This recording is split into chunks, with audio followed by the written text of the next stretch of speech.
ఎక్కువ అనేది లేదు హిందూ ధర్మంలో. నెయ్యి తినే అధికారం శూద్రులకు లేదు. తయారు చేసే అధికారం ఎక్కడదండి?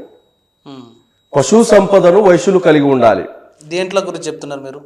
మన ధర్మశాస్త్రంలో ఉంది, మీ భగవద్గీతలో ఉంది. వేదాలు చదువుతూ చంపిన సందర్భాలు ఉన్నాయి. రాముడు శంభుకుని హతమార్చలేదా? ఎందుకు చంపిండు? అటువంటి నేను అదే చెప్తున్నా, ధర్మం కాపాడడానికి. అంటే ఒక బీసోడు చదువుకుంటే చంపుతారండి? అంటే రాముడు కాపాడిన ధర్మం. అవును, శంభుకుడు చేసిన నేరం ఏంటి? చదువుకోవడమే కదా, వేదాలు చదువుకోవడమే కదా.